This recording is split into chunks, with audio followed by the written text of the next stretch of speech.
severe once again, trying to pop up there in the mountains and foothills. And unfortunately, as we check out the Crawdads forecast out there at LP Franz Stadium, as they take on Greensboro here, first pitch right at 7 o'clock.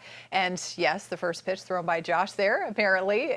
Yes, the chance of thunderstorms will continue right on through the toward the end of the game, with temperatures hovering in the warm and humid mid-70s as we look around. Let's take a look around right now on Fox 46 radar, and you can see the majority of the stormy weather focused up in the mountains and foothills. And yes, watching this storm, and these are probably the clouds Josh was talking about here, looking pretty dark, looking to the west of him, where we've got some heavy rain. This was a severe thunderstorm earlier. It's slowly pushing off to the east, and there's still some possibility of some real gusty wind, maybe some smaller sized hail, but the wind would be the main issue if anything did turn severe.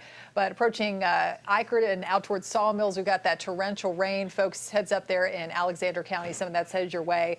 And yes, as it passes off to the east, we'll see if it holds together and ends up raining heavily, possibly over the Hickory area. More scattered storms back off to the west there through the mountains of Burt County and Caldwell County, west of Lenore, up toward Avery County, Pinola, Boone, and up toward Jefferson. Also seeing some scattered downpours, somewhat lighter shower, much lighter shower near Pineville right now, parts of southern Mecklenburg County.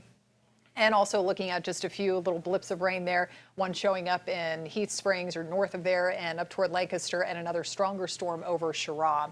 So more scattered storms all over the southeast and Carolinas today, between high pressure offshore and then low pressure back off to the west. Warm and humid air mass, of course, helping to create this. The severe threat for the later on this evening will be, again, relatively low. We're looking at damaging wind gusts, maybe some small sized hail, the two main threats, and even some brief flooding once again for another day. But notice how the rain and storm chances once again get much lower going into the night and early tomorrow morning, looking like a mostly dry start to the day, at least, before we could be looking at another round coming up tomorrow afternoon. Right now, it's a kind of hot and humid, 87 degrees in the Queen City. We got that southwest wind close to 15 miles an hour. We're close to 90 out there in Rockingham, 83 in Shelby, and you can see after some rain cooling into the low 70s up in the mountains and down through the foothills. But muggy dew points all around, upper 60s to low 70s. When you see them in that range, as they have been all week long, you know we're feeling that juicy atmosphere out there. Tomorrow's surface map doesn't change much. There's that low pressure back off to the west, warm, humid conditions leading to more scattered storms. Not so much in the morning, even late morning, but the deeper we get into the afternoon and heading into the evening, temperatures heating back up in the mid to upper 80s.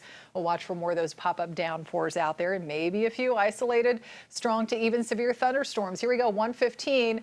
More favored zone at that point in time for seeing the storm development will be again up in the mountains, maybe dropping down toward the foothills and then over parts of the metro, the Charlotte area. A few isolated storms possible the later we get into the evening.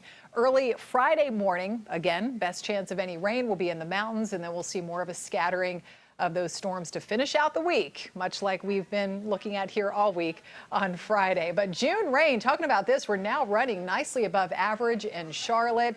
No rain showing up yet, of course, the past couple of days. We managed to stay dry yesterday in the Queen City, but we're now not far from an inch and a half above average in the rain department. And again, we'll get some more rounds of showers and storms heading into at least the first half of the weekend, but a break in this pattern coming up late in the weekend, early next week. Some slightly lower humidity. The heat gets cranked up, but much smaller chances of rain.